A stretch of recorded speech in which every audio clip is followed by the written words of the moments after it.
Last week, Dr. Lorri Sulpizio and I spent time talking about her family creation story with her ex-wife. This week, we are diving into the dynamics of relationships and how we navigate as parents, both within a relationship structure and when a relationship breaks down. How do we put the needs of our children first before ourselves? How do we find what boundaries we need to put in place to keep ourselves safe and strong through the process? There are lots and lots of pieces to this conversation. You don't want to miss a moment. Welcome to the Becoming Baby Ready podcast, your podcast for queer family planning. My name is Sam, and throughout this podcast, you'll hear me have conversations with professionals who work alongside people who want to start and grow their families, as well as parents of intentionally created families. Everyone I speak to identifies as being part of the 2S LGBTQIA+ community. This is your opportunity to learn answers to questions you didn't even know you had. Welcome, everyone. I'm really excited today. Dr. Lorri Sulpizio is back. This time, we're not talking about parenting her own children quite so much, but we are still going to stay in the realm of parenting and things like that. Dr. Lorri, please remind everybody, what is it that you do? Let's start there. Okay, gosh. So I feel like there's it's a multifaceted answer. So I do leadership coaching and training and development. I think I'm the director of the Conscious Leadership Academy at the University of San Diego. And so that looks like one-on-one coaching. It looks like coming into organizations and helping train up their middle-level managers, aspiring leaders, working with the C-suite. A lot of what I love doing is organizational culture work. So it's actually working with the team as a unit. And then more recently, excuse me, I've been leaning into relationships. So looking at how at the core even of leadership in organizations, whether it's giving feedback, being accountable, creating a strong culture, it really is how we relate to each other. And so I've been leaning more into relationships, which spawned a random Instagram reel on lesbian relationships, which took off and brought a lot of questions to my DMs. And so I have probably in the last, kind of 8 months to a year really leaned into supporting couples, particularly lesbian couples, in how to be stronger in their relationships. And so now I do a mix of relationship coaching and then more leadership organizational work. Right. And I would assume the leadership organizational stuff does lend itself to parenting in terms of our kids and making sure that we understand how we perceive ourselves and present ourselves to our teams at work, to our teams on the court, to our team at home, being our family members. For sure. And what's interesting is the kind of leadership I do. So it's very much inspired by Brene Brown. It's the Conscious Leadership Academy. So it's not traditional business leadership. So we start Right. with self-awareness, we start with emotional intelligence.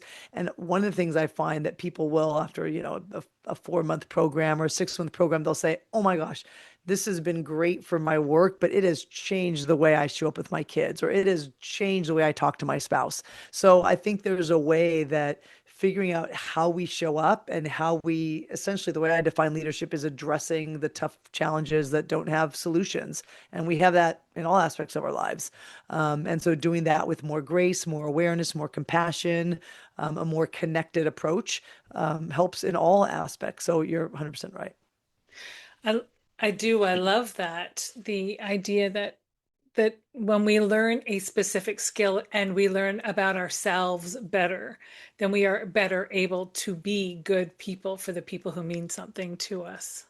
Yeah, and there's a phrase or a saying that Brene talks about, which is, who you are is how you lead. And I think it goes both ways, right? Who you are is how you lead. How you lead is who you are. Who you are is how you parent. It's how you love. It's how so this piece about knowing who we are, knowing where we get activated, get pulled from our best self, that, impacts how we engage with others, how we can respond to tough situations. I mean, that crosses professional, personal. I mean, it's really everything that we face. Yeah. When people come to you and they're looking at relationship coaching, are the majority of them already in situations where they have children as a part of the dynamic, or are you finding that you're speaking to people who either aren't planning to bring children into the family dynamic in the house, or who are still in the process of talking about it and therefore want to be able to make sure that they're solid before they take that next step? I don't think it's explicit about children per se. Okay. A lot of the people that I think resonate with my content on Instagram are what I'm calling later in life lesbians. So Yeah. these are women that maybe spent, 15 to 20 years in a heterosexual relationship, had kids with a male partner, and now find themselves in a relationship with a woman. And so they're not only navigating that part of themselves and looking at what does this mean for me and my identity, and it's kind of very different, and I don't understand this experience, all the nuance of it, but also then what does this mean for my role as a mother? What does this mean for how I relate to my kids? My kids have seen me one way their whole Mhm. life, and now I'm introducing a different, person to them. And so how do I, make that a smooth transition and support my kids through what might feel kind of unsettling for the mom that they knew? So there's that part also. And then there's some young couples who are talking about kids and maybe recognizing that we're not totally as solid as we want to be. So let's kind of fix the relationship or strengthen it. And I think they're recognizing that that's an important piece first. Sure. I mean, something that you've said has resonated with me, and something that my listeners may not actually know is that the two children that I parent that I gave birth to were in a heteronormative style relationship. I did the right thing. I married the man, didn't embarrass anybody, Right. and then got to a point where I was not living my best life. I had been very closeted and seeing women when I was younger, then got married, and then just said, I can't live like this anymore. So I can Yeah. definitely relate to that aspect of it.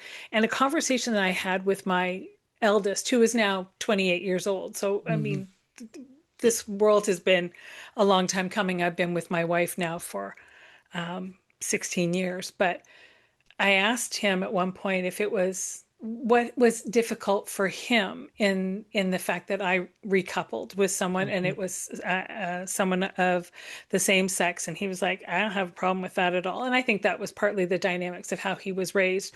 He said he actually thought he'd have a harder time had I repartnered with someone who was opposite sex to me. Ah, Um, but interesting. but I wonder how much of that, because you do hear people talk about when there is someone late in life coming out, the animosity between the adults in the Yeah. relationship, really struggling. The person who's now come out, the other person feels rejected on a level that they can't control. It's not their it's not Yeah. within their control that they're the opposite sex, and so there can be some hostility and some name calling and some, like, how do you help in a dynamic like that where someone's just recently come out, they've just announced to themselves, or maybe they knew, like me, they knew all Yeah. their life, but they just didn't feel like they could safely live out. Hmm. Um, but now there are children involved. I mean, my kids were younger Hmm. when I came out and or admitted to them that I was queer. So I, all of this to say, Yeah. Dr. Lorri, what's your advice? What would you do? I mean, it's an interesting question around just divorcing or Right. splitting up, whether you're Sure. legally married or not, just splitting up that primary partnership of a children with their two parents. Yeah. Um, because I divorced from my kid's other mom. I birthed the kids, but I was in a relationship, with my wife at the time. And I think the hardest part for my kids that they still say today is the switching back from house to house. They Right. hate that part. Yeah. They hate that part. And interestingly, we live seconds away from each other, far enough that we can't see each other's front doors, but close enough that it's a, 45-second walk around a couple of different streets, so Yeah. we try to make it really convenient for the kids, and it's still hard. So I think any split on kids is going to have its unique aspects to the parts that are hard. And I've seen heterosexual splits with a later in life, now lesbian, that is brutal. And yes, the male partner feels rejected and angry and betrayed. And I've seen some where no, we're best friends because he kind of knew all along, and Right. we're able to. So, and you see that if you go with the same sex or opposite sex partner. So I Right. think we can we can't totally categorize, oh, if you're, moving into a same-sex relationship, it's going to look like this. I think it's more about the divorce and the split itself and how you navigate that really difficult time and figuring out how to do it with compassion, with grace, with Mhm. tending to the children, depending on their age, allowing them to have a voice, not minimizing their experience. And also doing your best to figure out what does co-parenting look like in this situation, and how do I get what I need Mhm. without you know, making sure I have the boundaries that I need to have, and making sure I am able to move into this new relationship.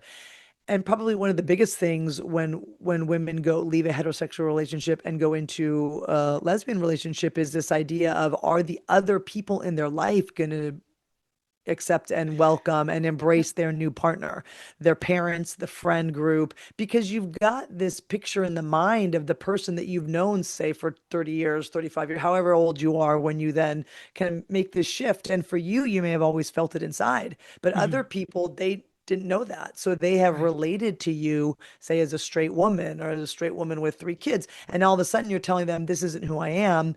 And I found that people don't necessarily reject it outright all the time, but it is a readjustment because of just the way our minds make sense of things. I'm not saying that's right that we do it that way, but because of the way our mind makes sense of heterosexual, queer, homosexual, whatever it might be, pansexual, bisexual, it's confusing for people. And so we need to also help the people in our life understand. And that can take a little bit of time. Yeah. Yeah. It does take some time. You're Yeah, I absolutely right. imagine you experienced some of that Yeah. given your story. Yeah. Yeah. Yes. And I think that there were some people who weren't surprised, and there were other people who were completely surprised. I think the people who were completely surprised ultimately just had chosen not to Right, necessarily pay attention, which is, I mean, many of us do that. That's not a unique kind of thing, I think. right. So in a case like that, in the case of a relationship breakdown, again, it doesn't really matter whether they're queer or straight, but relationships do break down, Yep.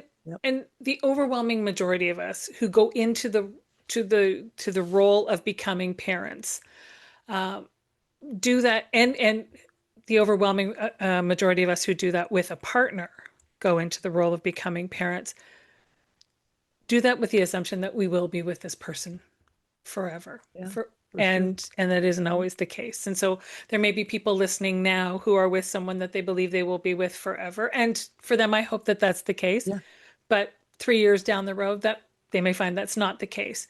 right. How do we then figure out how to approach all of it with our children to help make that transition as smooth as possible? Because there are some divorces and separations that are beautiful and friendly and Hmm. respectful and kind. And there are many, and I think we hear more about those, whether there are more or are not more of them about that are acrimonious and Yeah, really difficult and yeah, hurt filled. sure.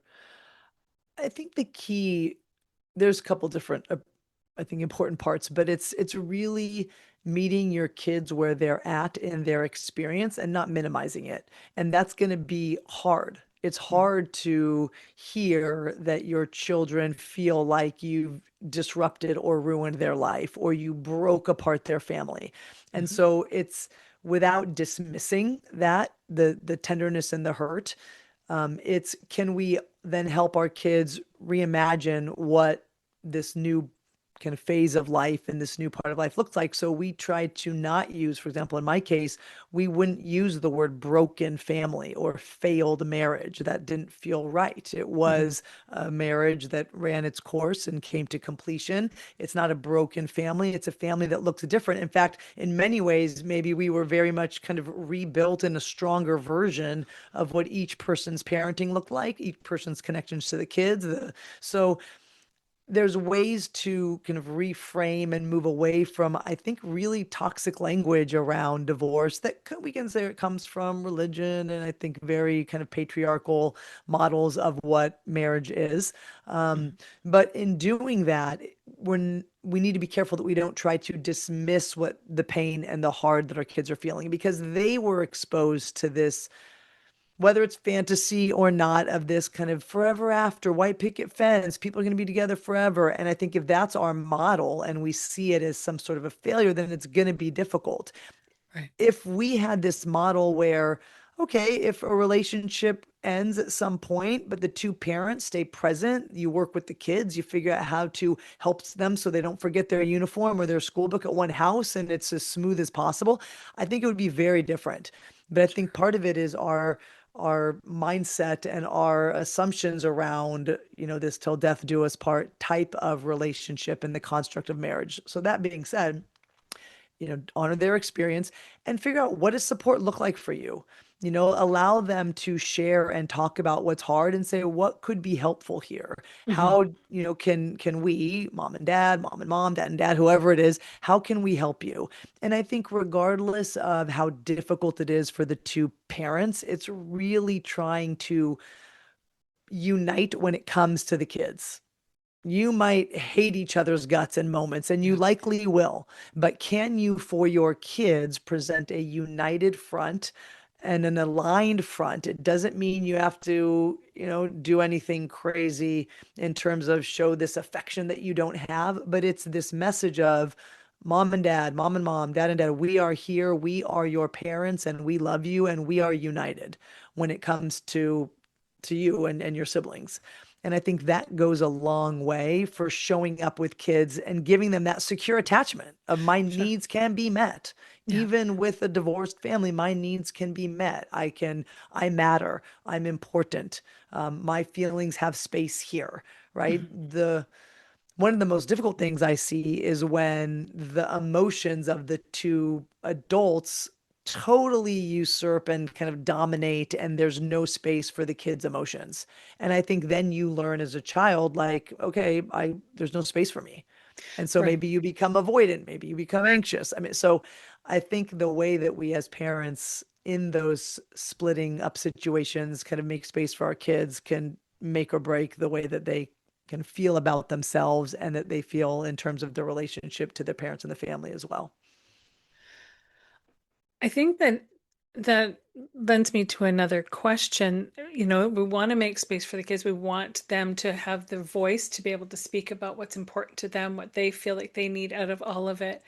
And I guess when can we say this is my boundary and that I can't do that for you? I'm thinking of, let's say, family vacation and the kids want both parents to come on a family vacation because that's what you've always done, and so for them in their minds that's what family vacation looks like, or holidays or birthdays, or how do you find the way to kind of navigate all of this? And if it's not emotionally safe yet, maybe Yeah. it will down the road, but we all need time to heal if we've had a change in Mhm. the dynamics of our life, that especially if we weren't anticipating it.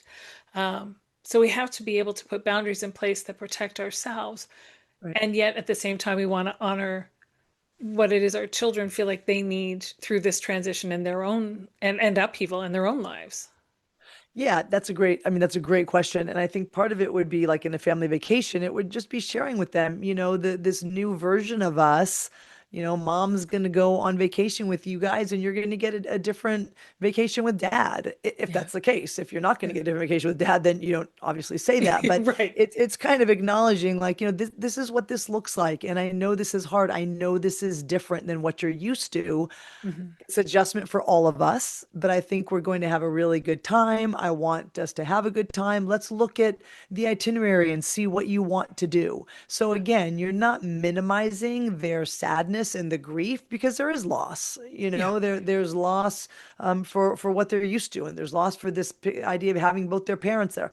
But you can say, like, I know this is hard, and let's get excited about the itinerary and see what we can pick to do. Would you want to go kayaking, or do you want to go snorkeling?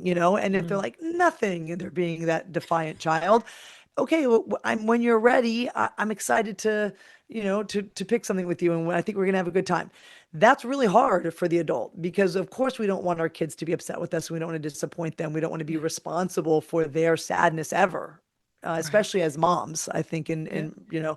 um, so we have to balance that, kind of meeting them where they're at and kind of helping them through, but also staying true to our boundary to keep us safe, and just really exploring what that looks like. And if you're in that space where it feels unsafe and really kind of tender and fragile with the separation, get help, have a therapist, have a relationship coach. I can make sure you're getting help to figure out the language to use with your child, to talk through the situations, to get reinforced, like, you're good, you're doing the right thing, you're keeping Mhm. yourself safe. Here's how you can meet the kids, and find the support that you need to move through those times.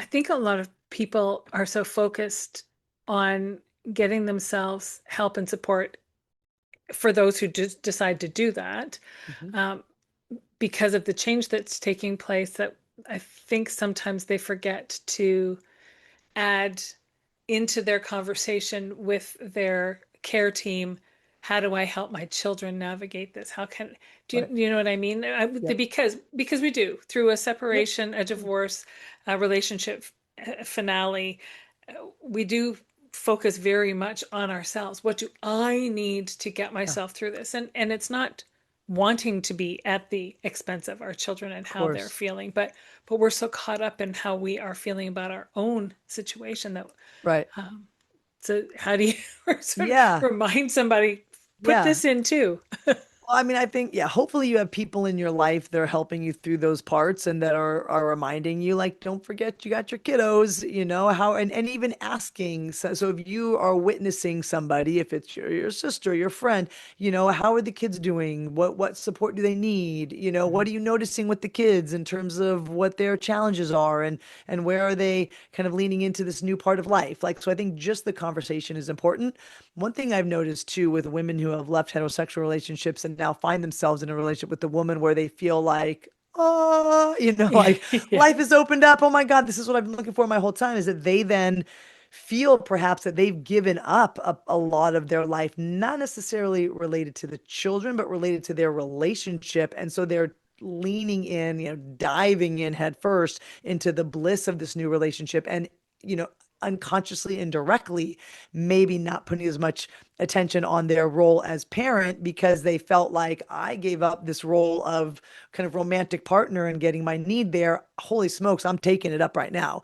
right. And it's important to remember, but you're still a parent, and so, Yeah, yes, to the bliss of this new relationship. And the beginning of relationships are intoxicating, and you're just, underwater, just in your own little bubble, loving all the moments of it. But we're not doing that at 22, 23 when we fall in love now. If you're 38, 43, whatever, and you get other responsibilities, there's that balance there as well. yeah. Hold on for just a moment. We'll be right back. You know you want to start a family, but you're really not sure where to start, what questions to ask, who is your best person to connect with. Well, I would say that the best person to connect with is Sam from Baby Ready. We have connections and resources, answers to questions, and we have been helping support families for over 25 years. So when you are looking to start the process of creating the family of your dreams, look no further than Baby Ready. You can learn more about the services we offer and the places you can meet us in person at www.babyready.info. And you have talked about how you and your ex-spouse chose to live geographically very close to one another.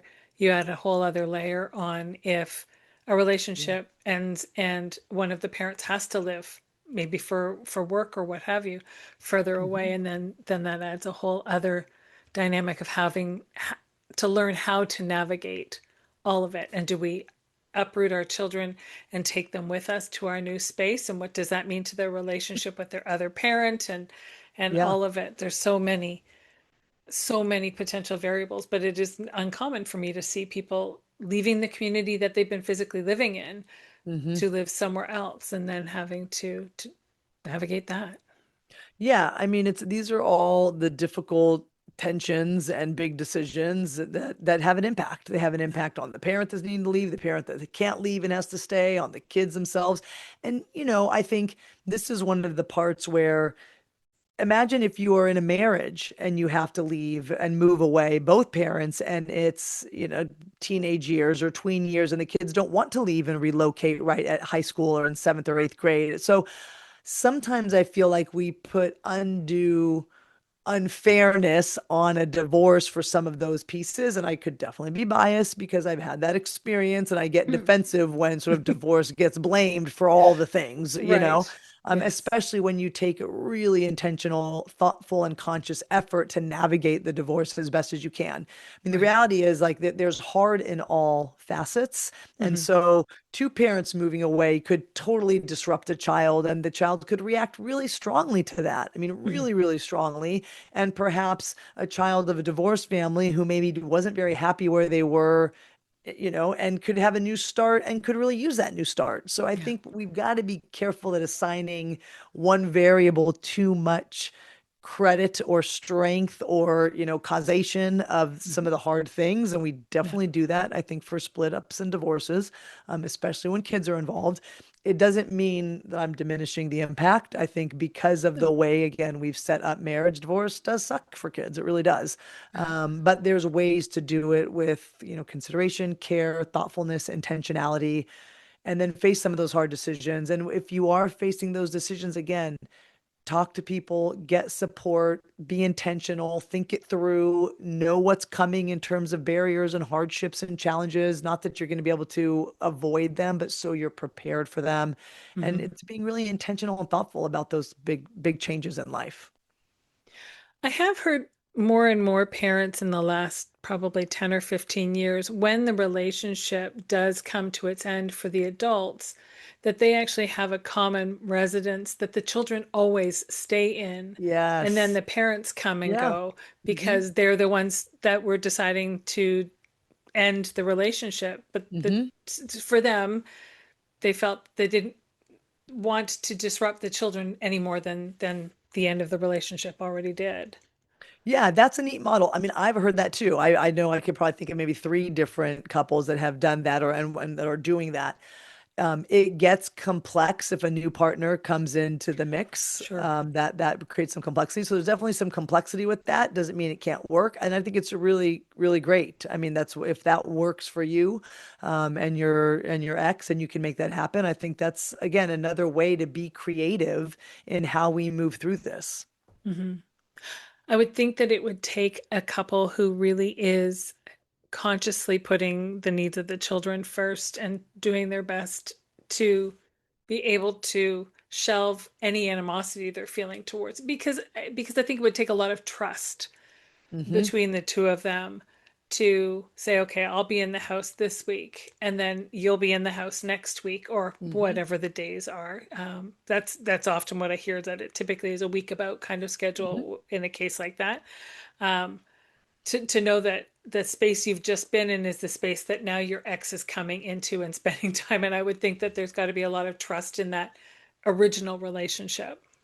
Absolutely. And I think a willingness then for the adults, which again, the kids have to face this in a different way too. If you do it differently, is that you kind of don't have your one home, right? So you're, Right. you're a little bit then maybe in this kind of transitional space in terms of going to a home that was your home, but you shared it with your ex, but and then you go to your other home. So you don't have a permanence. Now, again, when we have our kids go back and forth, they've got a semi-permanence also because they have to divide their time. So I think if it can work, that's great. What's coming up for me when we talk about this is the idea of being flexible. In the beginning, I was the birth mom, so one of the kids was, they all were sort of young, and so when they wanted me as the birth mom, I would be willing to go and be there, even if they're over at their other mom's house, and she would allow me to do that because they wanted their birth Mhm. mom, and that was a way to help kind of soothe them.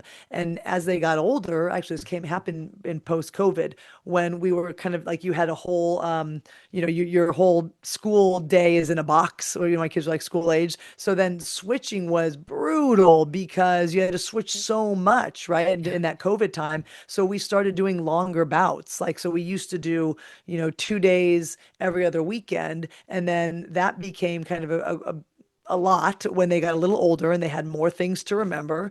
Yeah. And so then we started doing week at a time. And now, like, our 15-year-old, who's our youngest, he likes, I don't want to switch. Can I say, sometimes he'll be at a place for a month. Yeah. Now, but what I will say though is that we live so close, they go back and forth kind of Right. at will. And so I feel like we've adopted something similar to where the kids get to stay, where it's like, yeah, whatever. Like, I've got the dog, they Mhm. come and they want to see the dog, even if they're over there at her house, they come here for the dog. Yeah. She's got this, I've got this. Like, oh, I want to do this over here, I'm coming over here. And so there's a lot of fluidity to it, but we had to shift and say, okay, so I'm not going to take it personally that you don't want to switch after a Yes. week. I'm going to make sure I see you. Hey, can I come over and I'll bring food? Can I join for dinner? Right. Right. And then we'll all sit around the table and we'll eat, because it's important to me to hang out and be able to see them. Hey, how's school? What's happening? So Yeah. I think it's, can we be flexible? Can we be attentive to what the needs are? Can we both kind of make space for our needs and our kids' needs, in a way that works for everybody? Yeah. And it's interesting as you were describing that piece where your youngest is, can sometimes spend an extended period of time at one place or the other. And my wife and I have experienced that with my stepdaughter. Again, with COVID and coming out of COVID, just what, the world is changing so much right now. My life has changed so much right now. I just don't think I can face another change, so I'm staying here. But then, yes, it is amazing for some families, and I'm certainly not going to speak for all families, but for the dynamics of our own family at the very least, how healing Mm. COVID actually was for Yeah. us, Yeah. because we had to, first of all, we had to create a bubble. Hmm. That was the bubble. If she was going back and forth between houses, we had to be one another's Yeah. bubble. That there wasn't a choice for the Right. safety of the child. There had to be that. And so that sort of really, I think the first Easter or something after COVID, so that would have been Hmm. what, a month or so later, and we're like, why don't you come for Easter dinner? We hadn't Yeah. done that Right. so there was some healing and some catharsis that came from COVID. But time time does heal, and when we Yeah. stand back and put our egos aside, I think we heal faster, really. Yeah. And you know what? I love that, mentioning COVID and all that it kind of did for us is it forced us and then invited us to look at things differently and to Right. reprioritize Yes. and to realize what matters. And, you know, maybe not everybody put their egos aside, but for some people, like, you either put your ego aside or you're not going to, you don't get to do this Yeah. because you can't go outside or you can't go here. So it really required us to unlearn and relearn new ways of being in a way that works together. And if only we could be more open in a non-pandemic space, right? And Right. say, what Right. would work best here? Yeah. And where am I really rigidly holding on to certain paradigms and certain expectations that aren't serving me, aren't serving my kids, aren't serving the ex, and I want to do it differently. Yeah. Do you find in the work that you're doing that there is more difficulty when it comes to same-sex relationships, when there is one person who is biologically connected to the children and the other is not biologically connected, that ego gets more involved or less involved for the non-bio parent, because for them perhaps and it isn't that it should be, but some that I've talked to over the years have felt like they don't let themselves believe that they have as much of a right in Mm, the dynamic of the relationship because they're not biologically connected. And some of that is fed by legislation that we've seen come and go, and the world that we live in, and the hate speech that people feel that they have yeah. the right to throw, and all kinds of things. But have you have you yourself, in the work that you do, seen that kind of a dynamic that it may be more difficult when it comes to egos for same-sex couples because of that bio non-bio connection with kids?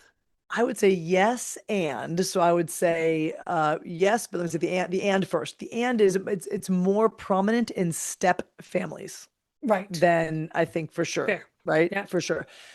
With couples who, again, intentionally go to the sperm bank together, find the donor together, find the surrogate mom together, whatever it is.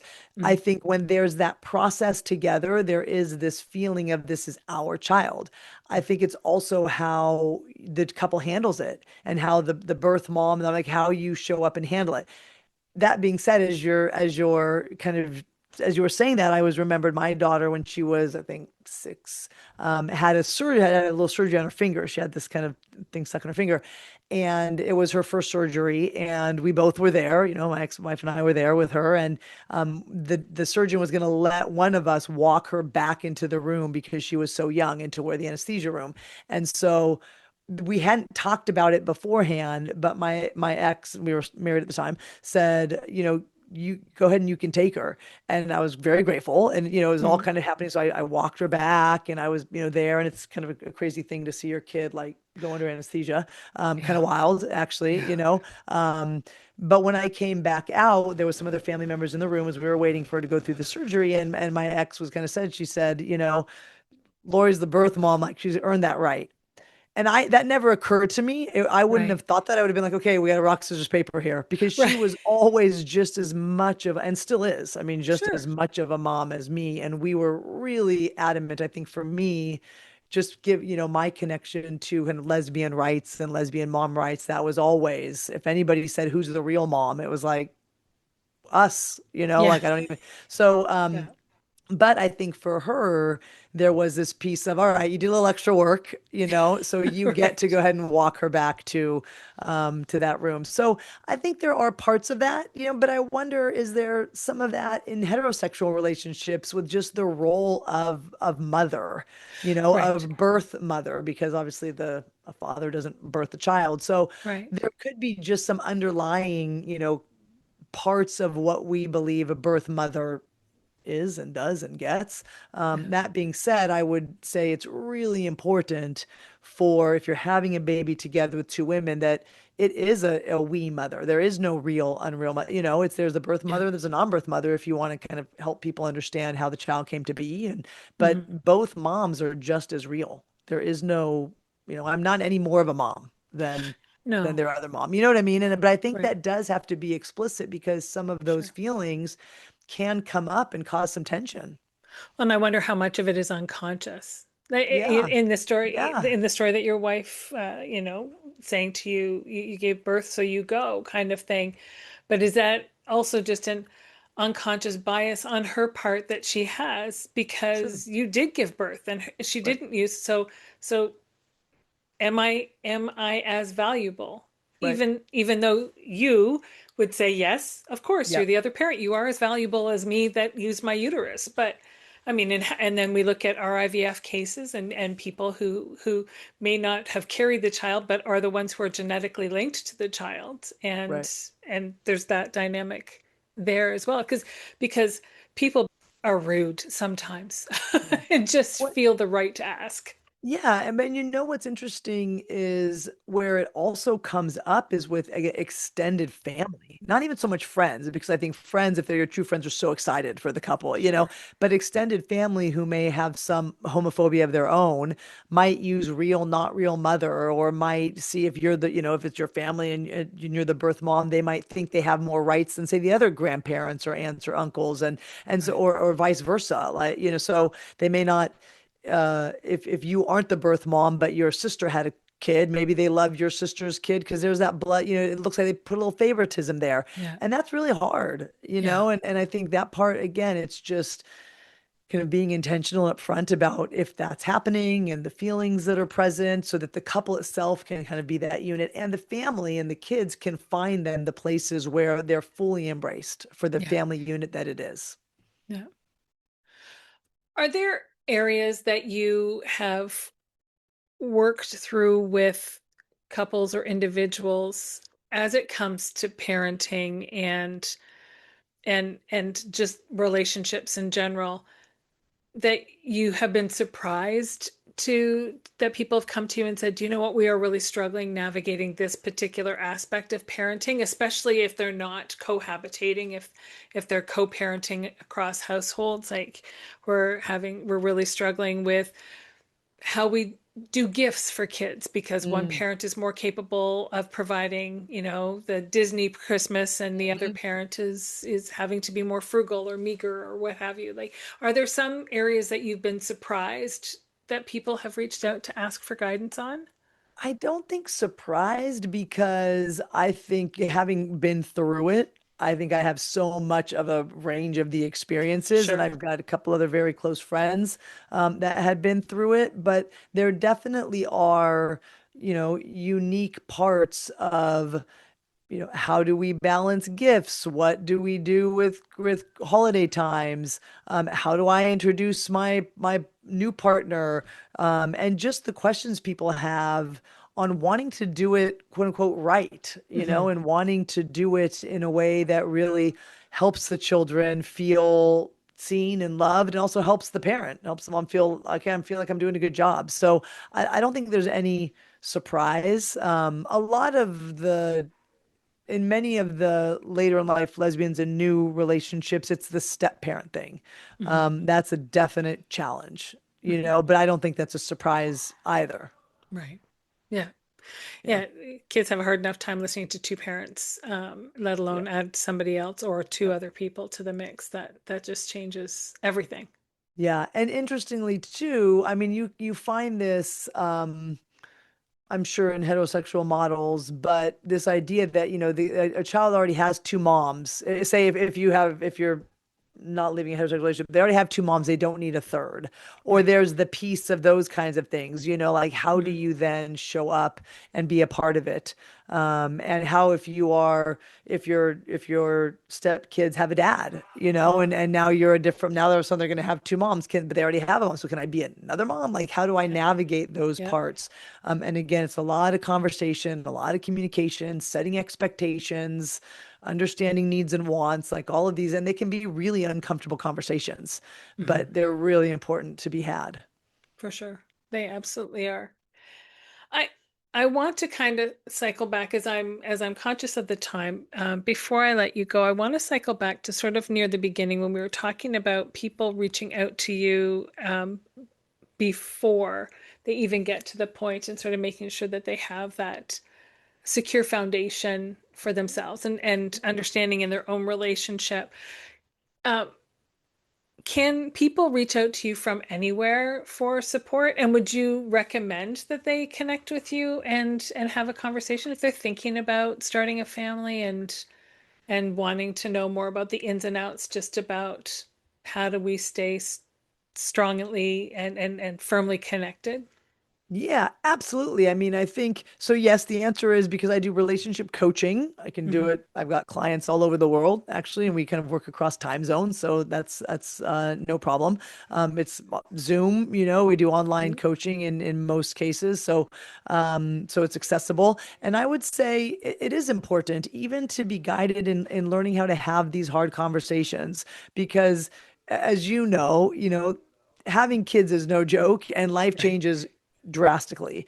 Yeah. And so whether even if it's I'm still want to work and I want to know how I'm going to balance, mom guilt and how I'm going to balance, finding support and how expensive is it going to be? I mean, there's so many parts to it. And we don't like with relationships, we don't get skilled or taught on how to move into a parent role. It's like Yeah.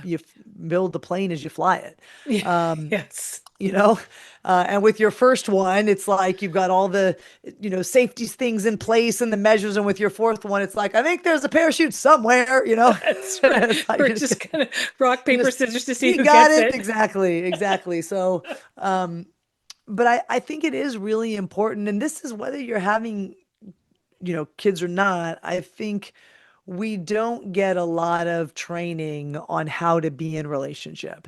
And the models that we see in movies and shows, they're very kind of fantasy, they're romanticized, they're not realistic. The story stops right before it gets real in many cases. And so people don't know, like, how do I work through this? Is this relationship solid enough to move in together or Yeah. to get married, to have kids? We're struggling. I'm feeling unmet. I'm feeling not seen. And we can work through a lot of those kinds of dynamics and build skills around it. Different attachment styles. Somebody is more avoidant and they shut down when things gets hard. Somebody else gets anxious and I need more of you because I'm feeling like the relationship isn't secure. So how do you do the work through that anxious avoidant dance? I mean, there's a lot of different dynamics that can be really helped if we build up our skills around relationshiping. Hmm. I fully agree. And I think that too often we think that if we are talking to somebody, especially if we're still fairly early in our relationship, and by early I mean, we're in the first 5 years of a relationship. And now we're talking to somebody about our relationship and how to strengthen our relationship. I think that so many of us have been kind of led to believe that if we need that kind of help that early on, then maybe it's not the right relationship, instead of thinking, well, everything matures and grows and changes in time. Change is the one constant in our lives. So why wouldn't we look to get as much support as we possibly can without labeling it as being unnecessary or or not valuable? Yeah, I mean, it's like, I come from the world of athletics, as I should. So it's like it's like straight. We do stretching and cardio and strength training because consistently for life. You don't get in shape once and feel Mhm. really good and then never do it again and think it's going to maintain. I mean, we change as humans. The world changes. Our partner changes, and we're not taught how to be. Most of us, if we look at maybe our parents, even if we had the best of parents, my parents are boomers. We didn't talk about a whole lot of things openly and honestly, and vulnerability wasn't a thing then. Yeah. So, I kind of joke like I barely saw my parents fight. We were Mhm. very Catholic, and so I didn't know that how the fighting really came to happen. And oh my God, this is a relationship. It's not what I saw in my parents. Yeah. And so we don't often have good models. And so then we get in with all of our stuff with somebody else with all of their stuff. We know we love them deeply, but we Mhm. hurt each other. We don't know how to repair, Yeah. and we just don't have the skills. So part of it isn't anything's broken. It's why not strengthen the foundation? Mhm.